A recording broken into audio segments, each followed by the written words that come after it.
Assalamualaikum warahmatullahi wabarakatuh.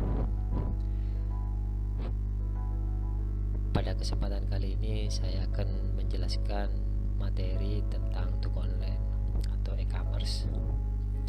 Sebelumnya kalian sudah pernah beli barang ataupun jasa secara online menggunakan platform web ataupun sosial media? Ada yang bisa memberi contoh? Ya, bagus.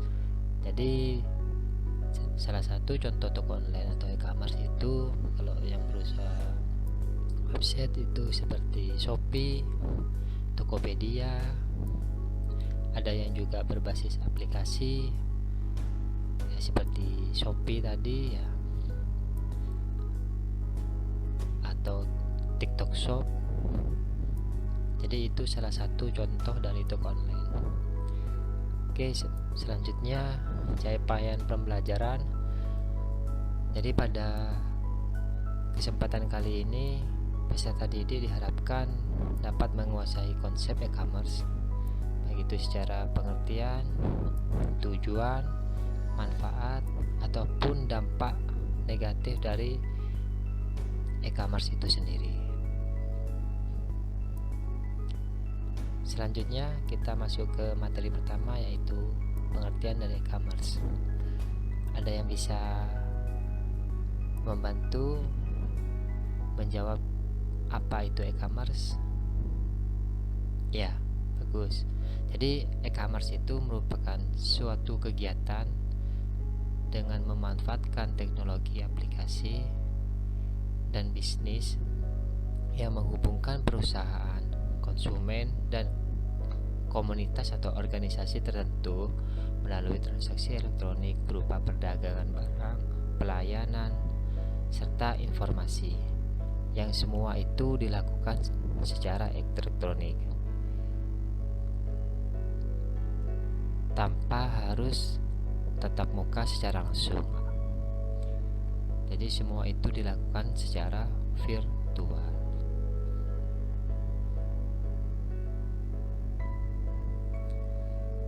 Selanjutnya, ada beberapa alasan mengapa perusahaan atau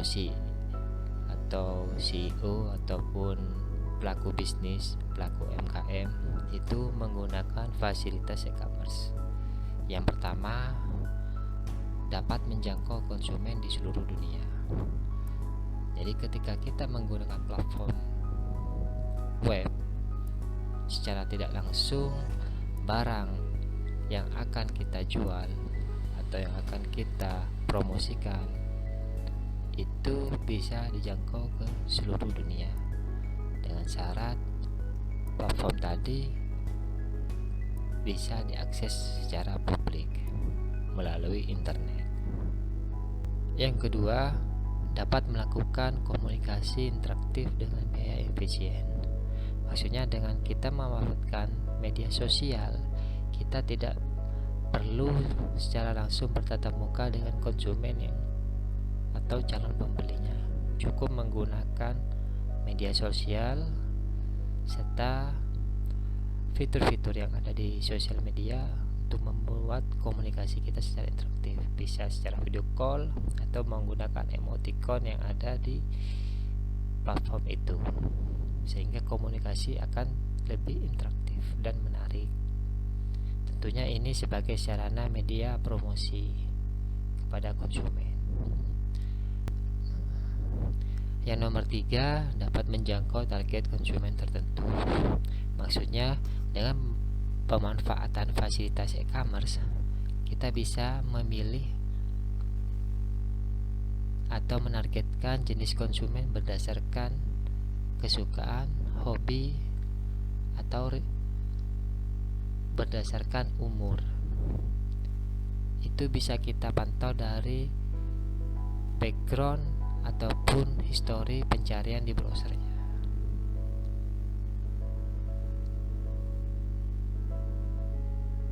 Yang nomor 4, lebih mudah menyampaikan perubahan informasi seperti perubahan harga atau informasi lainnya, meningkatkan pelayanan kepada pelanggan karena tersedia akses selama 24 jam. selama seminggu. Maksudnya ketika kita berbelanja itu bisa kapanpun dan dimanapun, dengan syarat kita punya akses ke e-commerce-nya berupa internet ataupun pakai data tadi. Walaupun kita jam 12 malam pun kita bisa mengakses, walaupun responnya dari penjual itu biasanya di pagi harinya ataupun di jam kerja. Tapi ketika kita mengakses atau hanya melihat barang atau mereview, kita bisa melihat kapanpun, baik itu pun pagi ataupun malamnya, jadi tidak terbatas. Selanjutnya, mendapatkan umpan balik segera dari konsumen. Jadi di beberapa fasilitas e-commerce, contohnya di Shopee ataupun Tokopedia, itu dilengkapi dengan fasilitas komentar ataupun umpan balik. Jadi ketika barang itu sudah sampai ke konsumen, kita bisa memberikan respon atau umpan balik berupa penilaian terkait dengan kualitas barang ataupun pelayanan selama melakukan transaksi jual beli. Dan itu bisa dilihat oleh konsumen lainnya dan bisa menjadikan rujukan bahwa toko tersebut bisa dikatakan baik ataupun tidak berdasarkan respon ataupun umpan balik dari konsumennya. Selanjutnya, menyediakan biaya penyebaran informasi merek yang efektif dan efisien. Jadi ketika kita mengakses toko online ataupun e-commerce, kita bisa melihat barang, jenis barang, termasuk juga harga. Dan di situ biasanya para penjual akan memberikan deskripsi yang jelas sesuai dengan barang yang dijualnya. Selanjutnya ada manfaat e-commerce. Yang pertama, kemudahan dalam aktivitas jual beli. Jelas dengan adanya e-commerce ini sangat membantu penjual dalam mempromosikan barang dagangannya, baik itu di lingkup lokal maupun internasional. Yang kedua, memangkas biaya pemasaran. Dengan memanfaatkan mesin pencarian Google, kita bisa mempromosikan secara langsung toko online yang kita buat, yang kita punya. Bisa selain itu bisa kita manfaatkan media sosial dengan cara diposting, baik itu di IG, di WhatsApp ataupun di platform media sosial lainnya. Yang ketiga, kemudahan dalam berkomunikasi dengan konsumen dan produsen.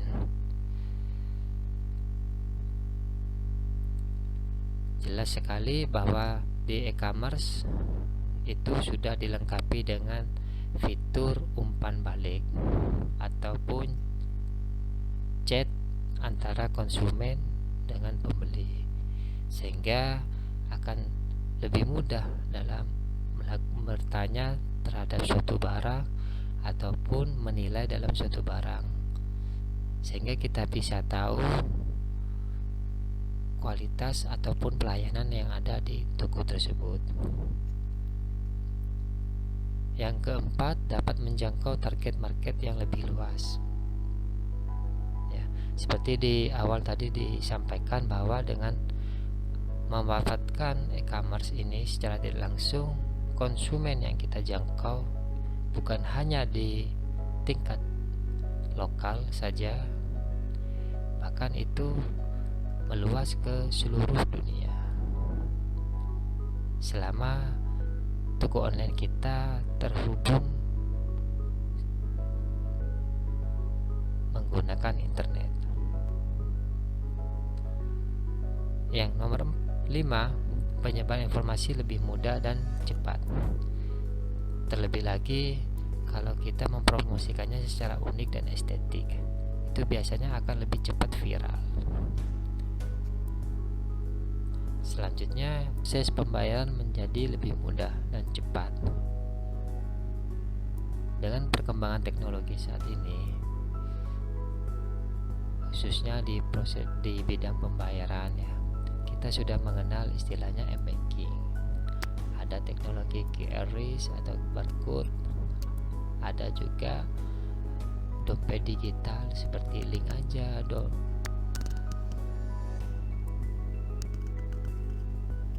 Dana, dan lain sebagainya. Tentunya proses transaksi ini harus menjadi perhatian lebih, khususnya bagi konsumen ketika kita sudah mau melakukan pembayaran. Pastikan barang yang kita beli sesuai dengan deskripsi dan kebutuhan yang kita perlukan, biar tidak jadi penyesalan ketika kita sudah melakukan proses pembayaran. Oke, selanjutnya ada manfaat e-commerce bagi konsumen. Yang pertama itu konsumen dapat berbelanja dengan mudah selama 24 jam sehari sepanjang tahun ya, sama seperti tadi itu ya. Jadi selama toko atau e-commerce tadi itu dipublish di internet, konsumen bisa mengakses toko tersebut sepanjang waktu, setiap waktu, bahkan tengah malam pun bisa, selama konsumen itu mempunyai akses internet untuk mengakses toko online tadi. Yang kedua, konsumen dapat melihat berbagai pilihan produk yang dianggap terbaik dengan harga yang sesuai. Jadi di e-commerce tadi, penjual sudah memberikan gambar termasuk deskripsi dan juga harga yang dicantumkan di situ. Sama halnya seperti kita berbelanja di supermarket ataupun di retail modern, sudah dicantumkan label, deskripsi beserta harganya. Yang nomor 3, konsumen dapat membeli produk dan jasa dengan biaya yang lebih mudah setelah melakukan berbagai perbandingan dengan berbagai e-commerce. Sama halnya seperti kita membeli produk di pasar ya, kita melakukan riset dulu.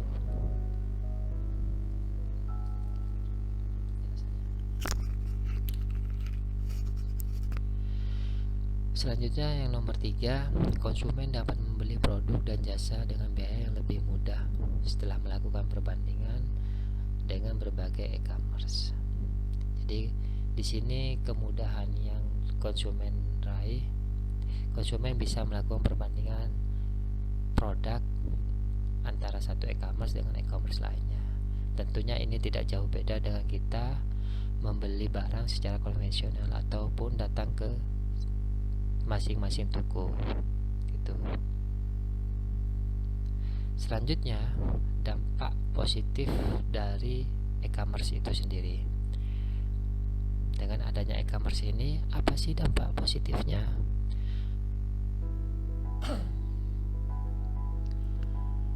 Yang pertama, munculnya aliran penghasilan baru yang mungkin lebih menjanjikan dan tidak ada pada sistem jual beli secara tradisional.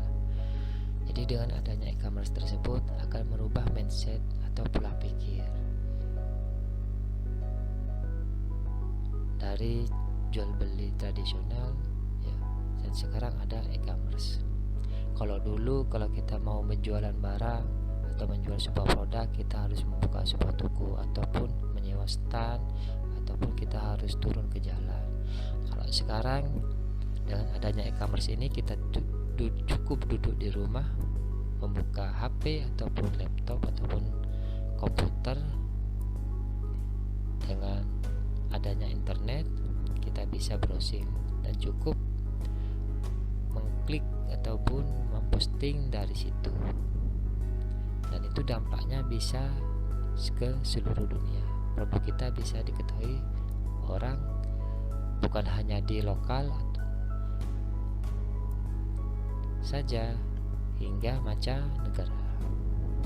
3. Berpotensi untuk memperluas jangkauan secara global atau global reach ya. Artinya produk yang kita jual itu ada kemungkinan bisa dikenal oleh seluruh dunia. Selanjutnya yang nomor 4, kesempatan untuk mengurangi biaya operasional. Jadi dengan adanya e-commerce ini kita bisa mengurangi biaya-biaya yang sekiranya akan berdampak besar pada usaha kita. Salah satu contohnya dengan menekan biaya membuka toko ataupun sewa tempat. Yang nomor 5, kemudian dalam membangun dan meningkatkan customer loyalty. Semakin banyak orang ataupun customer yang mengunjungi toko online kita dan memberikan feedback ataupun umpan balik yang secara positif, itu akan meningkatkan loyalitas serta kepercayaan yang dibangun. Selanjutnya yang nomor 6, yaitu meningkatkan mata rantai pendapatan atau value chain. Ini kaitannya dengan laba ya, ataupun pendapatan barang yang kita jual atau yang kita posting di toko online. Selanjutnya membantu mempersingkat waktu produksi. Dan yang terakhir dapat meningkatkan supplier management. Ini berkaitan dengan pasokan ataupun barang yang akan kita produksi atau yang akan kita buat. Selanjutnya ada dampak negatif e-commerce. Yang pertama, potensi terjadinya penipuan di mana seorang kehilangan dari segi finansial karena kecurangan pihak lain. Ini terjadi ketika kita ataupun melakukan transaksi tidak sesuai dengan kesepakatan. Biasanya di beberapa platform e-commerce itu ada kebijakan bahwa uang dari konsumen itu baru diserahkan kepada penjual ketika konsumen sudah mendapatkan barang itu dan memberikan umpan balik. Nah, itu salah satu antisipasi untuk mengurangi dampak dari penipuan. Yang kedua, kemungkinan terjadinya pencurian data dan informasi rahasia dan berharga yang dapat mengakibatkan kerugian besar kepada korban.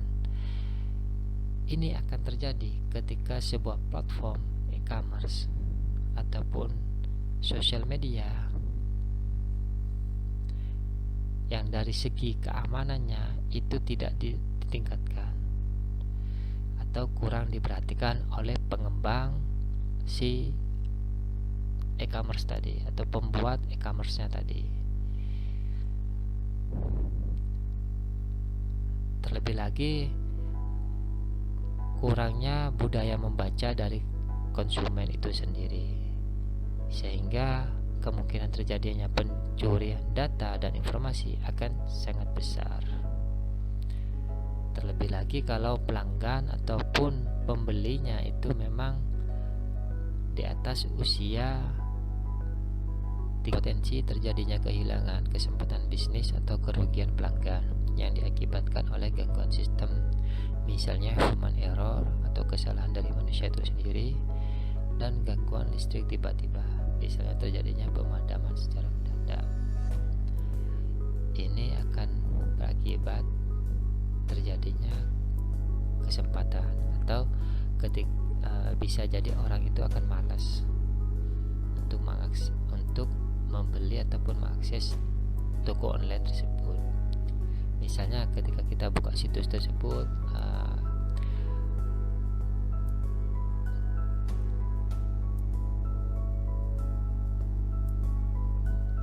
misalnya ketika kita mau mengakses toko online atau e-commerce tersebut ya, tentu ketika mengklik tombol ini maka proses outputnya ataupun menampilkan informasinya itu lama atau banyak iklan, itu bisa mengganggu dan bisa menghilangkan kesempatan orang itu beli. Akhirnya ketika sudah tidak merasa nyaman mengunjungi toko tersebut, akhirnya konsumennya males dan tidak jadi membeli. Yang nomor 4, kemungkinan terjadinya akses yang dilakukan orang lain tanpa otorisasi, misalnya hacker yang membobol sistem perbankan. Ini terjadi ketika toko online tadi tidak ditingkatkan segi keamanannya. Yang nomor 5, kampanye negatif via internet yang dilakukan kompetitor yang dapat berakibat buruk bagi sebuah bisnis. Yang namanya juga persaingan, ya, itu harus kita antisipasi. Kita bisa lakukan dengan cara promosi yang sejujur-jujurnya, lakukan proses jual beli ataupun bertransaksi ataupun menjual barang sesuai dengan yang digambar, sesuai dengan foto atau sesuai dengan apa yang dipesan oleh customer. Nah, dengan itu kita bisa meningkatkan kepercayaan. Terlebih lagi kualitas barang yang dijual itu akan sangat menentukan, karena nanti konsumen itu melakukan umpan balik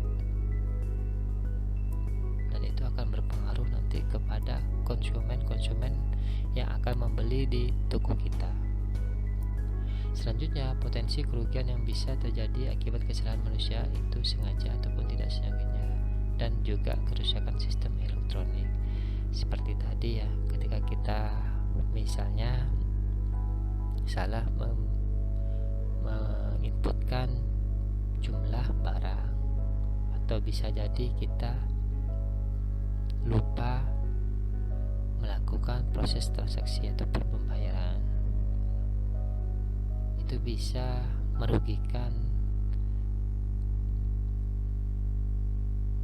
pembeli ataupun penjualnya.